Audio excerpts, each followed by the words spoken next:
ஆண்டவர் சொன்ன மூணாவது மிக மோசமான பேரழிவும் நம் கண்களுக்கு முன்பாக நடைபெற்றுக் கொண்டே இருக்கிறது.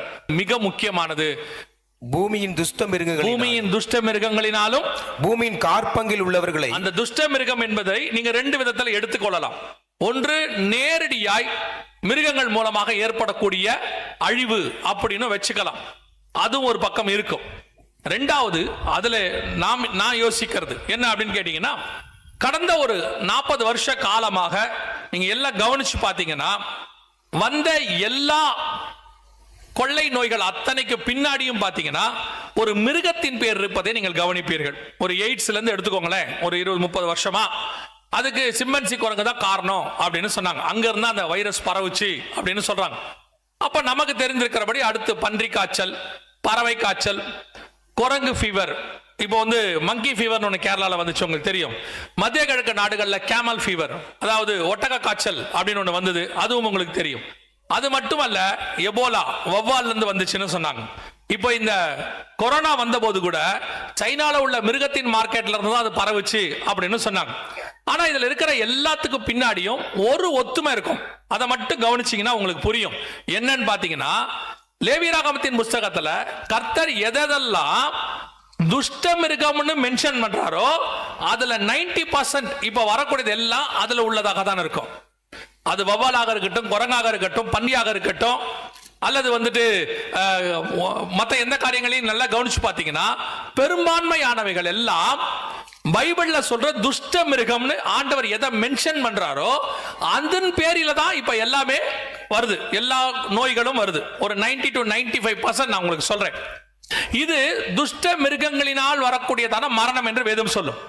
அதனுடையதான ஒரு வெர்ஷன் அல்லது ஒரு விளக்கமாக நீங்க இதை வச்சுக்கொள்ளலாம்.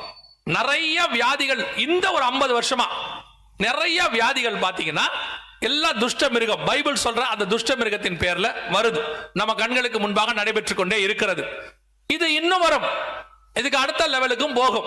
இப்ப கொரோனாவை பத்தி என்ன சொல்லி வச்சிருக்காங்க அப்படின்னு கேட்டீங்கன்னா, அடுத்த வெர்ஷன் கொரோனா ஒன்று வருகிறது.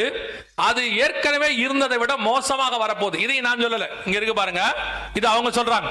இவங்க என்ன சொல்றாங்கன்னு கேட்டீங்கன்னா, ஒரு காரியம் வரப்போகுது, இதுவரைக்கும் கொரோனால வந்ததல்ல, அதை விட மோசமானது ஒன்று வரப்போகுது அப்படின்னு சொல்றாங்க. இது அவங்களே அனௌன்ஸ் பண்ணிருக்காங்க பாருங்க. கொரோனாவை விட மோசமான மற்றொரு பெருந்தொற்றை எதிர்கொள்ள தயாராக இருக்குமாறு உலக சுகாதார நிறுவனத்தின் தலைவர் டெட்ராஸ் அதானம் எச்சரித்துள்ளார். கொரோனாவை விட மோசமான ஒரு பெருந்தொற்று எச்சரிக்கையாக இருக்கும்படி WHO வேர்ல்ட் ஹெல்த் ஆர்கனைசேஷன் சொல்லுது. இது அடுத்த வருஷன். அது மட்டுமல்ல, இது ஏதோ அவங்க சும்மா ஒரு அனௌன்ஸ்மெண்ட் கொடுத்தாங்கன்னா இல்ல, இங்க பாருங்க, இது இவங்க சொல்லியிருக்கிறாங்க. UK அதோடையதான இப்ப நம்ம எப்படி FDA சொல்லுவோம், ஃபுட் அண்ட் ட்ரக்ஸ் அட்மினிஸ்ட்ரேஷன் அமெரிக்கால சொல்லுவாங்க, அதாவது மருத்துவ மற்றும் உணவு கழகம் அப்படிம்பாங்க. அது UKல உள்ளது ரொம்ப ஸ்ட்ராங். அவங்க சொல்றாங்க, கொரோனா வைரஸ் போன்று புதிய பெருந்தொற்று எப்போது வேண்டுமானாலும் உலக நாடுகளை தாக்கலாம். இங்கிலாந்து தொற்று நோய் நிபுணர்கள் எச்சரிக்கை. அதாவது அடுத்த மிகப்பெரிய பேண்டமிக் ஒன்று உருவாகிறது என்று இப்ப நம்ம சொல்லல, இதெல்லாம் அவங்க சொல்றாங்க. WHO சொல்லுது. அவங்க என்ன சொல்றாங்கன்னா, உலக நாடுகளோடு கூட ஒன்று பெருசா வருது, நாங்கள் உங்களுக்கு உதவி செய்யறோம், இப்பவே எங்களோட ஒப்பந்தம் பண்ணுங்க, அதாவது நம்முடைய மருத்துவம் எல்லாத்தையும் எங்க கண்ட்ரோல்ல கொடுங்கன்னு அவங்க கேட்கறாங்க. இது வேற ஒரு இடத்துக்கு கொண்டு போகுது. ஆனா இப்ப 4வது காரியத்தை மட்டும் நான் சொல்லிக்கிட்டு இருக்கிறேன், அதாவது 6, 8 மட்டும் உங்களுக்கு பேசிக் கொண்டிருக்கிறேன். சோ இப்போ ஆண்டவர் சொன்னபடியே துல்லியமாக 4வது வருது. இது இல்லாமல் இப்போ இன்னும் ஒண்ணு நடந்திருக்கு, அது ரொம்ப ஆபத்தானது. அது அவங்க தான் அனௌன்ஸ் பண்றாங்க. கவனிங்க, அவங்க என்ன சொல்றாங்க பாருங்க. கொரோனாவை விட 100 மடங்கு ஆபத்தான வைரஸ்கள் ஆஸ்திரேலிய ஆய்வகத்திலிருந்து மாயமாகி இருப்பதாக அந்நாட்டு அரசு அறிவித்திருப்பது உலக நாடுகளை அதிர்ச்சிக்குள்ளாக்கியுள்ளது. இது 2015 ஜனவரியிலேயே காணாம போயிருச்சு. உலகத்தில் இருக்கக்கூடியதான மிகச்சிறந்த லேப் அது. அதாவது உலகத்தில் இருக்க காடுகளில் இருக்கக்கூடிய விஷ பூச்சிகள், விஷ அந்த மிருகங்கள் எல்லாத்தினுடைய எச்சங்கள், அதோட வைரஸ் எல்லாத்தையும் கொண்டு வந்து ஆய்வு செய்வாங்க. அதுல இருந்து ஏதாவது மருந்துகள் கண்டுபிடிக்க முடியுமா, மனுஷனுக்கு யூஸ் பண்ணலாமா, அதாவது மருந்துகள், எதிர்ப்பு சக்திகள் கொண்டு வரலாமான்னு சொல்லி ஒரு ஆய்வு செய்வாங்க. உலகத்தில் இருக்கக்கூடியதான ஏறக்குறைய 316 வைரஸ் காணும். இப்போ 316 வைரஸ் காணும். காணாம போய் ஒரு 1.5 வருஷம் ஆக போகுது, 1.25 வருஷம் ஆகுது. இன்னும் அதுக்கான எந்த விதமான ரிப்போர்ட்டும் வரல, கண்டுபிடிச்சாச்சுன்னு சொல்லி.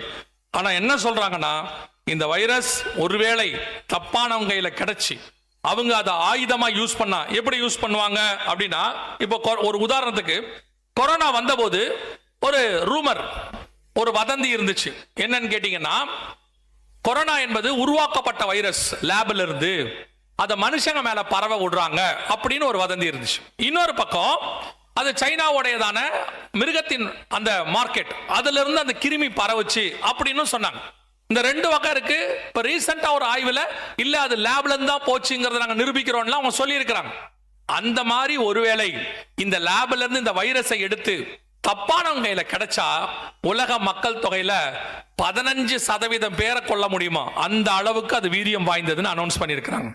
ஆனா பைபிள்ல 6ஆம் அதிகாரம் 8ஆம் வசனத்துல இந்த நாலும் சேர்ந்து பட்டயம், 3ஆம் உலக யுத்தம், நியூக்ளியர் வார், அதோடு கூட பஞ்சம், அதோடு கூட மிகப்பெரியதான பூமி அதிர்ச்சிகள் அல்லது இயற்கை பேரழிவு, அங்க இயற்கை பேரழிவு தான் இருக்கு, நேச்சுரல் கலாமிட்டிஸ், அதோடு கூட கொள்ளை நோய், இந்த மாதிரி காரியங்கள் சேரும்போது 25% பாதிக்கப்படும் இருக்கு. இது ஒன்னே 15% பாதிக்கப்படும் இருக்கு. ஆனா நியூக்ளியர் வார்ல நீங்க கவனிச்சீங்கன்னா அவர் என்ன சொல்றாங்க அப்படின்னு கேட்டீங்கன்னா, நான் சொன்னேனே கடைசியா சொல்றேன், ஜோ பைடன் 500 கோடி பேர் வரை 5 பில்லியன் பீப்புள் அப்படிங்கிறார், சொல்லிட்டு போயிருக்கிறார். சோ இதெல்லாம் நமக்கு ஒன்றை சொல்லிக் கொண்டே இருக்கிறது. கடைசியில் நாம் ஏதோ ஒரு காரியத்தை கடந்து போக போகிறோம்.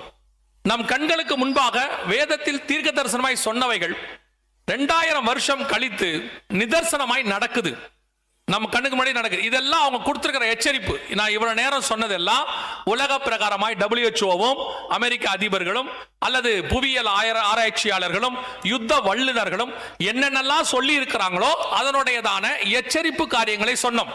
ஆனால் இதையெல்லாம் 2000 வருஷத்துக்கு முன்பதாகவே வேதாகமம் எச்சரிப்பு கொடுத்திருக்கு. ஆண்டவர் நமக்கு எழுதி கொடுத்திருக்கிறார்.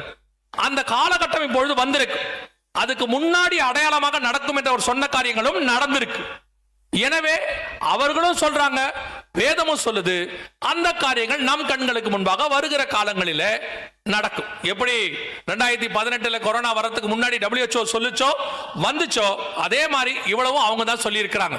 கொரோனாவை விட மோசமானது ஒன்று வரப்போகிறது, மிகப்பெரிய பூமி எதிர்ச்சி ஒன்று வரப்போகுதுன்னு ஜப்பான் சொல்லுது, மிகப்பெரிய உலக யுத்தம் ஒன்று வருகிறது என்று உலக வல்லுநர்கள் சொல்றாங்க.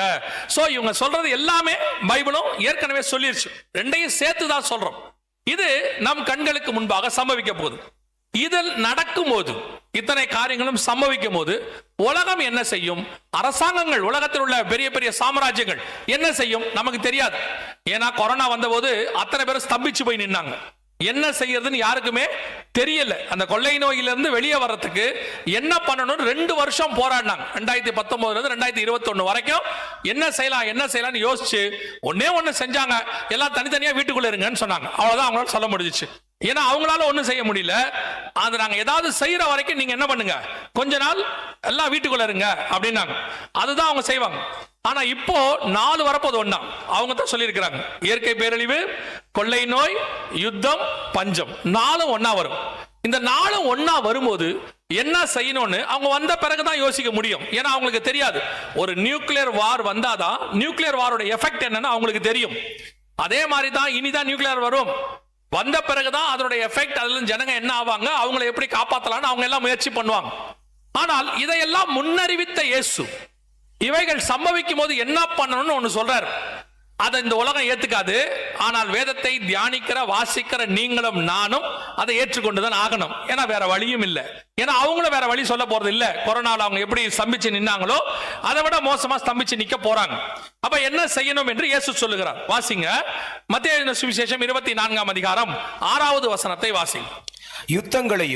யுத்தங்களின் செய்திகளையும் கேள்விப்படுவீர்கள், கலங்காதபடி எச்சரிக்கையாயிருங்கள். இதுதான் இயேசு செய்ய சொல்றார். இதை உங்களால நம்ப முடியுமான்னு சொல்லுங்க. யுத்தங்களையும் யுத்தங்களின் செய்திகளையும் கேள்விப்படுவீர்கள், கலங்காதபடி பயப்படாதபடி எச்சரிக்கையாயிருங்கள். எச்சரிக்கை, பயப்படுறதுக்கு நீங்க எச்சரிக்கையா இருக்கணும், பயப்படக்கூடாதுன்னு சொல்றாரு. சாத்தியமா? இப்போ இதெல்லாம் சம்பவிக்க போகுதுன்னு அவங்க சொன்னதை எடுத்து சொன்னதுக்கே உங்களுக்கு இப்ப நைட்டு தூக்கம் வராது. ஏன்னா உங்க முகம் எல்லாம் அப்படித்தான் இருக்கு. இப்போ பார்க்கும் போது எப்படி இருக்குன்னா, ஒரு கூட்டம் எப்படி பார்க்குதுன்னா, இது என்னவாய் முடியுமோ, நாள் சொல்றதை பார்த்தா இப்படி இருக்கேன்னு. இன்னொரு கூட்டத்துக்கு எப்படி இருக்குன்னா, இது எப்போது முடியுமோ, விட்டுட்டீங்கன்னா நாங்கள் வீட்டுக்கு போயிடுவோம், அப்படி இருக்கு. கேட்கறதுக்கே இவ்வளவு கஷ்டமா இருக்குது, நடக்கும்போது என்னவாக போகுதுன்னு நமக்கு தெரியும். ஆனால் வேதம் சொல்லுது இவைகளை குறித்து கலங்காதபடி பயப்படாதீங்கன்றார். இதுக்கு பாசிபிலிட்டி இருக்கா? இப்படி சொல்லும் பொழுது பயப்பட வேணாங்கிறாரு. இவ்வளவு விஷயத்தை அவர் தான் சொல்றாரு. யுத்தங்களையும் செய்திகளையும் கேள்விப்படுவீர்கள், கொள்ளை நோய்கள், பஞ்சங்கள், பூமி எச்சிகள், வரிசையா சொல்றாரு. கீழே ஜனத்துக்கு விரோதமாய் ஜனம், ராஜ்யத்துக்கு விரோதமாய் ராஜ்யம், எல்லாத்தையும் சொல்லிட்டு சொல்றாரு கலங்காதிருங்கள், பயப்படாதீங்கன்றாரு. இது எப்படி பயப்படாதுங்க? என்ன இது, என்ன கான்செப்ட் அப்படின்னு கேட்டீங்கன்னா ஒன்னே ஒண்ணுதான் அவர் சொல்றாரு. இது எல்லாம் உலகத்தில் நடக்க போகிற சம்பவம். இது எல்லாம் அடையாளம். எதுக்கான அடையாளம்? உம்முடைய வருகைக்கும் உலகத்தின் முடிவுக்கும் அடையாளம் என்னன்னு 3வது வசனத்துல கேட்கிறாங்க. அதுக்கான பதிலை தான் 4வது வசனத்துல சொல்லிக்கிட்டே வராரு. சொல்ற இயேசு 6வது வசனத்துல சொல்றாரு, இவைகளை எல்லாம் நீங்கள் கேள்விப்படுவீர்கள், பயப்படாதிருங்கள். ஏன் தெரியுமா? எகிப்து முழுக்க வாதை வரும், தலைப்பிள்ளை சங்காரமாகும், அத்தனையும் நடக்கும். என்னை விசுவாசிக்கிறவர்களுக்கு, என் ரத்தம் பூசப்பட்டவர்களுக்கு ஒரு தலைப்பிள்ளை கூட சாகாது, பத்திரமாய் பாதுகாப்பேன் என்று கர்த்தர் வாக்கு பண்ணுகிறார். வாக்கு பண்ணினவர் உண்மை உள்ளவர். அவர் சொன்னதுதான். எத்தனையோ நடிகர்கள், எத்தனையோ தலைவர்கள், எத்தனையோ மத தலைவர்கள் எல்லாம் நான் சொன்னா செய்வோம்ல சொன்னாங்க. அவங்க செஞ்சாங்களா இல்லையாங்கிறது ரெண்டாவது. ஆனா இயேசு சொன்னதுதான். அதுல எந்த விதமான மாற்று கருத்தும் இல்ல. இது வரைக்கும் இயேசு சொன்னதுல ஒரு வார்த்தை கூட தவறி போனதில்லை. அப்படியானால் அந்த இயேசு சொல்றாரு, கலங்காதபடி எச்சரிக்கையாயிருங்கள். இது எல்லாம் உலகத்தில் நடக்கும். நீங்க நியூஸ் கேட்பீங்க, டிவில நியூஸ் பாப்பீங்க. என்ன கேட்டா உங்களுக்கு ஒரே ஒரு என்னுடைய பர்சனல் உங்களுக்கு ஒரு அட்வைஸ் சொல்லக்கூடாது, ஒரு சஜஷன். தயவு செஞ்சு டிவி பார்க்காதீங்க. தைரியமா இருக்கிற உங்களை கூட அவங்க பயமுறுத்திடுவாங்க. அவங்க 4 மியூசிக் வச்சிருக்காங்க, அதுக்குன்னு 4 மியூசிக் வச்சிருக்காங்க, 2 வீடியோ வச்சிருக்காங்க. அதை போட்டு விட்டு உங்களை போட்ட பிறகு தைரியமா இருக்கிற உங்களுக்கு கூட போயிடுவோம் போல, அவ்வளவுதான், நாளைக்கு காலையில இருக்க மாட்டோம் போலன்ற தைரியம், அப்படி அந்த நிலைமை உங்களுக்கு வந்துடும். ஏன்னா அவங்க அதுதான் அவங்களுடைய ஆயுதம். அதுதான் அவங்க ஆயுதம். கொரோனாவில் வந்து செத்தவனோட கேட்டு செத்தவன் தான் ஜாஸ்தி. நிறைய பேர் அப்படியே கொரோனாவில் ஐயோ ஐயோ ஐயோ அப்படின்னு சொல்லி கொத்தாய் சாகிறார்களோ, இவருக்கு ஹார்ட் அட்டாக் வந்துருச்சு. அவ்வளவுதான். அதனால இந்த மாதிரி நியூஸ் வரும், சுத்தி சொல்லிக்கிட்டே இருப்பாங்க. தேவ பிள்ளைகள், கர்த்தரை அறிந்தவர்கள், நீங்கள் செய்ய வேண்டியது ஒன்றே ஒன்றுதான். நீங்க இதுவரைக்கும் செஞ்சிருக்க மாட்டீங்க, செய்யறவங்களும் இருப்பீங்க. குடும்பமா முழங்கால் போட்டு வேதத்தை எடுத்து 91ஆம் சங்கீதத்தை நல்லா வாசிங்க. வாதை உன் கூடாரத்தை அணுகாது, பொல்லாப்பு நேரிடாது. பகலில் பறக்கும் அம்பிற்கும் மிசைல்ஸ், இரவில் நடமாடும் கொள்ளை நோய்க்கும் வைரஸ், பகலில் பாழாக்கும் சங்காரத்திற்கும் எத்தனை விதமான பூமி எதிர்ச்சிகள் என்ன வந்தாலும் அது என்னை அணுகாது. என் பக்கத்தில் 1000 பேர் விழுந்தாலும், என் வலது பக்கத்தில் 10,000 பேர் விழுந்தாலும் அது என்னை அணுகாது. நான் விசுவாசிக்கிறவர் இன்னார் என்று அறிந்திருக்கிறேன். ஏங்க இப்படி குண்டு போடுறாங்க, ஒரு கொள்ளை நோய் வந்துருச்சா, பஞ்சமா, எல்லா பக்கமும் மரணம் வருதா, நீங்க பயம் இல்லையா அப்படின்னா எனக்கு ஒரு பயமும் இல்ல. ஏன்னா என் தேவன் ஒருத்தர் இருக்கிறாரு, அவர் நான் மரணிக்காதபடி பத்திரமாய் பாதுகாக்கிறவர். அப்படியே மரணித்தாலும் 3ஆம் நாள் உயிரோடு கூட எழுப்பவும் அவர் வல்லமை உள்ளவராய் இருக்கிறார். அப்படி தாண்டி நான் செத்து போனாலும் எனக்கு ஒரு கவலையும் இல்ல. நான் நேரா பரதீசில் அவர் கூட போய் உட்கார போகிறேன். நான் இருந்தாலும் எனக்கு ஆசீர்வாதம், போனாலும் ஆசீர்வாதம். என்னை எதுவும் அசைக்காது. இந்த தைரியம் தான் உங்களுக்கு வரணும். இதுதான் ஆண்டவர் உங்களுக்கு சொல்றாரு. இந்த செய்தி கொடுக்கப்பட்டது எதுக்காக தெரியுமா? இப்படி ஒண்ணு வருது, பயப்படுங்கன்றதுக்கு இல்ல. இப்படி ஒண்ணு வருது, பயப்படாதிருங்கள். நம்முடைய தேவன் சர்வ வல்லமை உள்ள தேவன். கொரோனாவுக்கு மத்தியில உங்களை பத்திரமாய் பாதுகாத்தவர், இவைகளுக்கு நடுவிலும் உங்களை பத்திரமாய் பாதுகாப்பார். வெச்சாலும் உங்க மேல அவருக்கு ஒரு திட்டம் இருக்கிறது, எடுத்தாலும் உங்க மேல அவருக்கு ஒரு திட்டம் இருக்கிறது. ஆண்டவர் இவைகளுக்கு நடுவுல அவருடைய ஆளுகையை காண்பிப்பார். நான் இப்போ சொல்றேன், எவ்ரிதிங் அண்டர் கண்ட்ரோல். அவருடைய கண்ட்ரோலுக்கு கீழே தான் இருக்கு. உங்களுக்கு எனக்கும் ஒன்னே ஒண்ணுதான் சொல்லியிருக்காரு, நீ விசுவாசித்தால் தேவனுடைய மகிமையை காண்பாய். நீங்க பார்த்திருப்பீங்க, கொரோனால எல்லாரும் சயின்டிஸ்ட்ல இருந்து, மருத்துவர்ல இருந்து, அரசாங்கத்துல இருந்து எல்லாரும் எப்படியா ஜனங்களை காப்பாற்றணும் முயற்சி பண்ணாங்க. என்ன பண்றதுன்னு தெரியாம ஸ்தம்பிச்சு எல்லாத்தையும் மூடி போட்டு வீட்டுல உட்காந்துக்கிட்டாங்க. இதான் நடந்துச்சு. ஆனா அவைகளுக்கு நடுவுல உங்களை என்னையும் போஷிச்சு பாதுகாத்து அரவணைச்சு ஆசீர்வதிச்சு அதுக்கு நடுவுல பலுகி பெருக பண்ணி பத்திரமா கொண்டு உட்கார வச்சிருக்கிறாரு. அவர் சர்வ வல்லமை உள்ள தேவன். அந்த தேவன் தான் உங்களுக்கு வாக்கு பண்றாரு. 6ஆம் அதிகாரம் 8ஆம் வசனம் வெளிப்படுத்தின விசேஷத்தில் சொன்னப்பட்ட காரியங்கள் பூமியில் வரும், உங்கள் கண்கள் காணும், உலகம் உங்களுக்கு ஸ்தம்பிக்கும், எல்லாம் சொல்லுவான். அவைகளுக்கு நடுவுல அப்படியே எகிப்தே சங்காரத்துல சோர்ந்து போய் விழுந்து கிடக்கும் போது ராஜரீகமாய் ஒரு சேனையை புறப்பட பண்ணின தேவன் உங்களையும் என்னையும் அவைகளுக்கு நடுவில் பத்திரமாய் புறப்பட பண்ண வல்லமை உள்ளவராய் இருக்கிறார். ஒருவேளை வருகை சம்பவிக்குமானால் உலகம் சம்பவிக்கும், அவருக்குரியவர்கள் பறந்து அவரை சந்திக்கும்படி மேலே போக போகிறோம். அல்லேலூயா. வருகை முந்தினாலும் சரி அல்லது சொல்லப்பட்ட காரியம் முந்தினாலும் சரி, உங்களுக்கும் எனக்கும் ஒரு மிகப்பெரிய பாதுகாப்பு இருக்கிறது. அதை சொல்லுவதற்கு தான் இந்த கூட்டம். அடுத்து ஒருவேளை அது முடிஞ்ச பிறகு கூட உங்கள்கிட்ட வரதுக்கு ஒரு வாய்ப்பு இருக்கு. ஒருவேளை வருகை வந்துருச்சுன்னா மேல சந்திக்கிறதுக்கு வாய்ப்பு இருக்கு. ஆனா இது உங்களுக்கு எதுக்கு சொல்லப்படுதுன்னா, இதெல்லாம் இனி வரும், கேட்பீங்க, சம்பவிக்கும். இந்த செய்தி மனசுல வச்சுக்கோங்க. சங்கீதத்தை மனசுல வச்சுக்கொள்ளுங்க. உன்னதமானவருடைய மறைவில் இருக்கிறவன் சர்வ வல்லவருடைய நிழலில் தங்குவான். அந்த சங்கீதத்தை டெய்லி வாசிங்க. பயப்படாதிருங்கள். ஏன்னா பயம்தான் பிசாசுடைய டூல், ஆயுதம். நீ பயந்தால் நீங்கள் பயந்தது எனக்கு நேரிட்டதுன்னு இருக்கு. இவைகளை முன்னெச்சரிக்கையாக அறிவித்த தேவன், உங்களுக்கு முன்னுரைத்த தேவன். அவர் சொல்லுகிற ஒரு வார்த்தை, கலங்காதபடி எச்சரிக்கையாயிருங்கள். நீ கேரி தாற்றங்கரையில் இருந்தால் உன்னை போஷிக்கும்படி காகத்தை அனுப்புவார். கேரி தாற்றங்கரையின் தண்ணி வத்தி போனா உன்னை போஷிப்பதற்கு ஒரு விதவையின் வீட்டை கர்த்தர் ஆயத்தம் பண்ணுவார். ஒருவேளை காக்காவும் இல்லாமல் விதவையின் வீடும் இல்லாமல் நீ இருக்கக்கூடிய இடம் வனாந்தரமாய் இருக்குமானால் பரலோகத்திலிருந்து தூதனை அனுப்பி அப்பமும் தலையில் சுடப்பட்ட அடையும் தண்ணீரும் கொடுப்பதற்கு கர்த்தர் வல்லமை உள்ளவராய் இருக்கிறார். அழைத்தவர் உண்மை உள்ளவர். அவர் ஒரு நாளும் கைவிடுகிற தேவனே அல்ல. எனக்கு ஒண்ணு மட்டும் நல்லா தெரியும், இயேசுவை நம்பாம கெட்டு போனவங்க எத்தனையோ பேர் இருக்கிறாங்க. ஆனா இயேசுவை நம்பி ஒருத்தன் கூட கெட்டு போனது கிடையாது. அவரை நோக்கி பார்த்தவர்கள் வெட்கப்பட்டு போனதே இல்லை. அவர் மண் மேடை கூட மாபெரும் மலையாய் மாத்தி உட்கார வல்லமை உள்ளவராய் இருக்கிறார். ஆடுகளுக்கு பின்னால் அலைந்து கொண்டிருந்தவனை ராஜாவாக்க முடிய நம்முடைய ஆண்டவரால் முடியும். ராஜாவா உட்கார்ந்து இருக்கிறவனை புல்லுமேய வைக்கவும் கர்த்தரால் முடியும். தேவனால் கூடாத காரியம் ஒன்றுமில்லை. ஒன்று மட்டும் நான் உங்களுக்கு சொல்றேன், எவ்வளவு கர்த்தருக்கு முன்னாடி தாழ்த்தணுமோ அவளுக்கு அவ்வளவு தாழ்த்துங்க. எவ்வளவு தாழ்த்தணுமோ தாழ்த்துங்க. அதுதான் தாவீதுடைய சக்சஸோடைய ஃபார்முலா. கொஞ்சம் ஒரு இன்ச்சு பெருமை உன் சிந்தனையில வந்தா கூட காணாம போயிடுவேன். நான் பார்த்துப்பேன், என்னால முடியும், நடக்கும். நான் இல்லாட்டி எப்படி? இந்த நாங்கிற வார்த்தையை தூக்கிருங்க. தமிழ்நாட்டில் நான் பேசின எத்தனையோ பேர் காணாம போயிட்டாங்க. எல்லாம் உங்க கிருபைன்னு சொன்னவன் மட்டும்தான் இன்னைக்கு உயிரோடு கூட இருக்கிறான். அல்லேலூயா. எவ்வளவு கர்த்தரை உறுதியா பற்றிக்கொள்ள முடியுமோ பற்றிக்கொள்ளுங்கள். இனி வருகிற காலம் பொல்லாதவைகள், இனி வருகிற சம்பவங்கள் எல்லாம் பொல்லாதவைகள். ஆனால் நம்முடைய தேவன் அவைகளுக்கு நடுவில் உங்களை பத்திரமாய் பாதுகாக்க வல்லமை உள்ளவராய் இருக்கிறார். அல்லேலூயா. ஒருவேளை இவைகளுக்கு நடுவில் கர்த்தருடைய வருகை சம்பவிக்குமானால், அது முந்துமானால், ஏன்னா எப்ப எது வரும் நமக்கு தெரியாது. இதெல்லாம் ஆண்டவர் சொன்னபடி போயிட்டே இருக்குது. வருகையும் வரும். ஆண்டவர் சொல்லி வச்சிருக்கார், நினையாத நாளிகையில் மனுஷகுமாரன் வருவார். வருகை வருமானால் இந்த வருகையில நான் எடுத்துக்கொள்ளப்படுவதற்கு எப்படி ஆயத்தப்படணும் அப்படின்னு கேட்டீங்கன்னா, முதலாவதாக இயேசு கிறிஸ்துவின் ரத்தத்தினாலே பாவ மன்னிப்பின் நிச்சயத்தை நீங்கள் பெற்றிருக்க வேண்டும். இயேசு என் பாவத்தை மன்னிச்சாருங்கிற நிச்சயம் இருக்கு. நிறைய பேர் நினைக்கிறாங்க, 4 தலைமுறையா கிறிஸ்டின், 3 தலைமுறை கிறிஸ்டின், 4 தலைமுறை கிறிஸ்டின், எங்க தாத்தா காலத்துல இருந்து சர்ச்சில் இருக்கீங்க. அது உங்க தாத்தாவுக்கு ஓகே. நீங்க ரட்சிக்கப்பட்டிருக்கிறீங்களா? ஏன்னா வேதம் தெளிவாய் சொல்லுகிறது, நாம் தாயின் கருவில் உருவாகும் போதே, கர்ப்பம் தரிக்கும் போதே பாவத்தில் இருக்கிறோம்.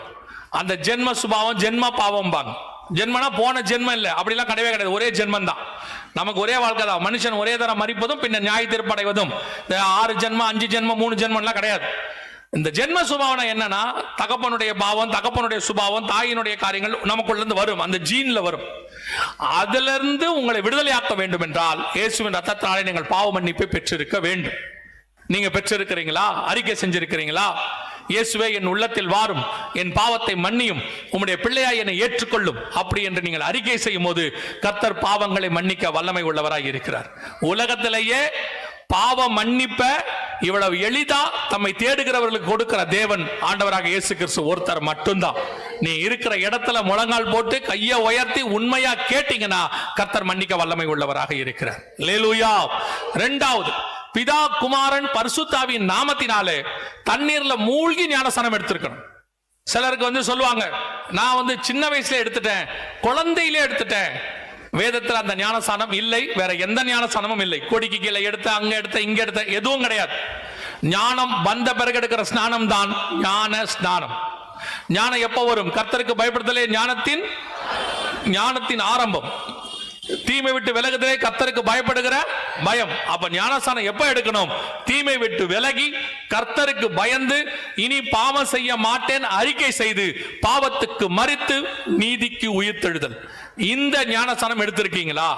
இது எடுத்தால்தான் நீங்கள் பரலோகத்தில் பிரவேசிக்க முடியும் என்று வேதம் சொல்லுகிறது. ஒருவன் ஜலத்தினாலும் ஆவியினாலும் பெறவாவிடில் பரலோகத்தில் பிரவேசிக்க முடியாது. சோ தண்ணியில மூழ்கி ஞானஸ்நானம் எடுத்திருக்கணும். அதை எடுத்திருக்கீங்க. இதைத்தான் ஒரே வார்த்தையில இயேசு சொன்னாரு, விசுவாசம் உள்ளவனாகி ஞானஸ்நானம் பெறுகிறவனே ரட்சிக்கப்படுவான். சோ இந்த ஞானஸ்நானம் எடுத்திருக்கிறீங்களா? எடுக்கலனா ஒப்பு கொடுங்க, அப்பதான் நீங்க வருகையில பிரவேசிக்க முடியும். மூன்றாவது, எபேசியர் 4:30 சொல்லுகிறது, மீட்கப்படும் நாளுக்கென்று முத்திரையான பரிசுத்த ஆவியை துக்கப்படுத்தாதிருங்கள். நீங்கள் மீட்கப்படுவதற்கென்று முத்திரை, சீல் இருக்கும் ஆங்கிலத்தில், அது இருந்தால் தான் நீங்கள் போக முடியும். பரிசுத்தாவின் அபிஷேகத்தை பெறாமல் நீங்கள் வருகையில் போக முடியாது. பரிசுத்தாவின் அபிஷேகத்தை பெற்றிருக்கிறீங்களா? கொஞ்சம் பேர் சொல்லுவாங்க, நீங்க ரட்சிக்கப்பட்ட உடனே, ஞானஸ்நானம் எடுத்த உடனே ஆவியானவர் உங்களுக்குள்ள வந்துட்டாரு, நீங்க தனியா அப்படி பெற வேண்டிய அவசியம் இல்லை அப்படிம்பாங்க. நல்லா புரிஞ்சுக்கோங்க, இயேசு கிறிஸ்து கூட 3.5 வருஷம் சீஷர்கள் இருந்திருக்கிறாங்க. ஆனால் பரிசுத்தாவியை பெற்றதாக வேதம் சொல்லவே இல்லை. அவர் பரிசுத்தாவியிலேயே பிறந்தவர், பரிசுத்தாவினால் நிரப்பப்பட்டவர். அவர் கூட 3.5 வருஷம் இரவும் பகலும் அவர்கள் இருந்திருக்கிறார்கள். ஆனால் இயேசு சொல்றாரு, பரிசுத்த ஆவியானவர் உங்களிடத்தில் வருகிற வரைக்கும் எருசலேமிலே தங்கியிருங்கள். அப்ப இயேசு கூட இருந்தாலும் அபிஷேகம் பெற வேண்டும் என்பது அவசியம். அதைத்தான் உங்களுக்கு சொல்லுகிறோம். ஒரு ஞானஸ்நானம் எடுத்த ஒருத்தனை பார்த்து பவுல் கேட்கிறார், பரிசுத்தாவின் அபிஷேகத்தை பெற்றீர்களா? அவர் சொல்றாரு, இல்ல, எனக்கு தெரியாது. அடுத்த கேள்வி கேட்கிறாரு, என்ன நாமத்தில் ஞானஸ்நானம் எடுத்தீர்கள்? அப்படின்னா என்ன அர்த்தம்? பரிசுத்த அபிஷேகத்தை பெற வேண்டும் என்று அர்த்தம். அதுக்கு என்னங்க செய்யணும்? ஒருவேளை அப்படிப்பட்ட சபைகளுக்கு நீங்கள் போகிறவர்களா இருந்தால் உங்கள் சபையில் நடக்கிற அபிஷேக கூட்டத்தில் கலந்து கொள்ளுங்கள். ஒருவேளை எங்கள் சபையில் அதெல்லாம் இல்ல, அல்லது நான் வீட்டுக்கு தெரியாம வரேன், அப்படி நான் பெற முடியாது, அப்படிலாம் போக முடியாதுன்னா நீங்க ஒண்ணும் செய்ய வேண்டாம். வீட்டுல யாரும் இல்லாத போது கதவை சாத்திக்கிட்டு முழங்கால் போட்டு நல்லா ஊக்கமா ஜெபம் பண்ணுங்க. வாஞ்சையும் தவணமுள்ள ஆத்துமாக்களை நிரப்புவேன் என்று கர்த்தர் வாக்கு பண்ணி இருக்கிறார். நிச்சயம் உங்களை நிரப்புவார். மாம்சமான யாவர் மேலும் என் ஆவியை ஊற்றுவேன் ஆண்டவர் சொல்லியிருக்கிறார்.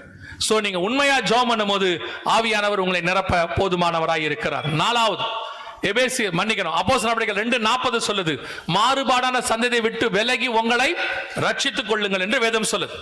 சோ உங்களுக்கும் உலகத்துக்கும் வித்தியாசம் இருக்கணும். உலகத்துக்கு ஒத்த வேஷம் தரிக்க கூடாது என்று வேதத்தில் வாசிக்கிறோம். ரோமர் 12:2.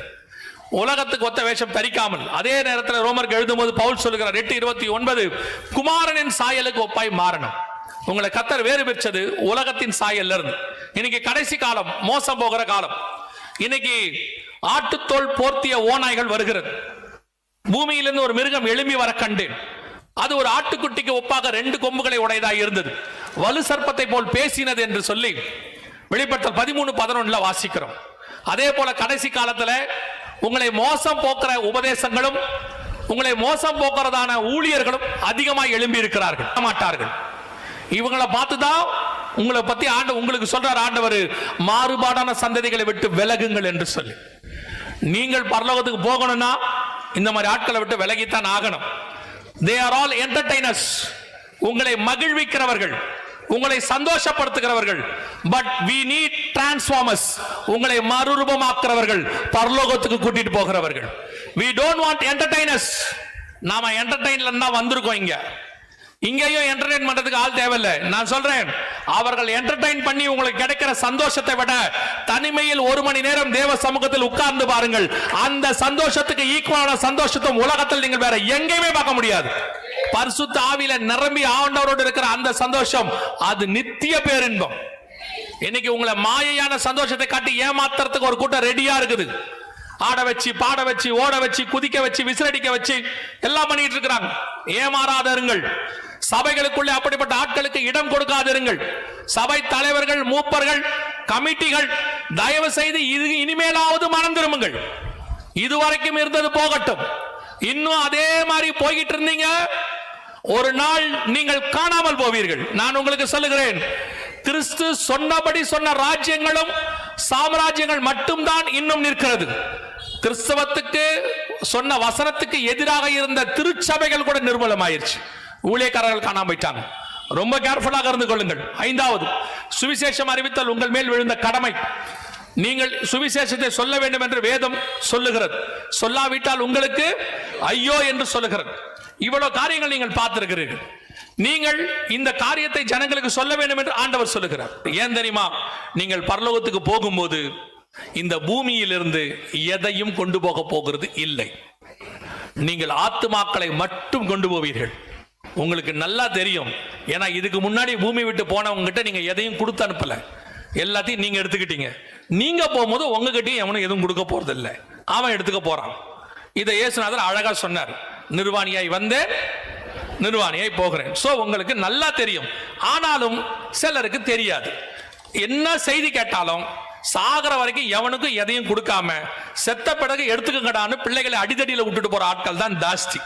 அதனால இருக்கும் போதே எவ்வளவுக்கு எவ்வளவு சுவிசேஷம் சொல்லி போகிற இடத்திற்கு சொத்து சேர்க்க முடியுமான்னு பாருங்க.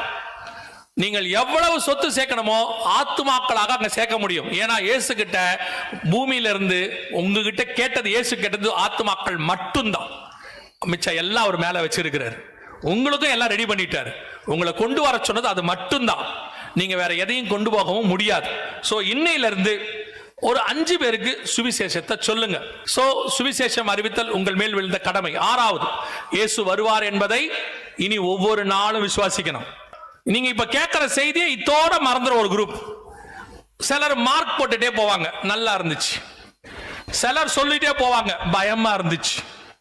இன்னும் கொஞ்சம் பேர் சொல்லுவாங்க, இவர் வந்து இப்படியே தான் சொல்லிட்டு போறாரு, போன வருஷமும் இதைத்தான் சொன்னாரு, இந்த வருஷமும் இதைத்தான் சொன்னார். ஆனா ஒரு சிலர் மட்டும்தான் ஆயத்தப்படுவார்கள். அவர்கள் சொல்வார்கள், இதை கொண்டு போய் இந்த ஜனங்களுக்கு சேர்த்து எப்படி ஆகிலும் கிறிஸ்துவின் வருகைக்கு ஆயத்தப்படுத்தணும்னு ஒவ்வொரு நாளும் வருகையை பத்தி யோசிக்க தொடங்குவார்கள். நீங்கள் அத்தனை பேரும் அப்படி மாறுவீர்களானால் அடுத்த வருஷம் கர்த்தர் கையில் இருக்கும். அல்லேலூயா. யார் யாரோ எந்தெந்த நாட்டையோ பிடிக்கிறாங்க.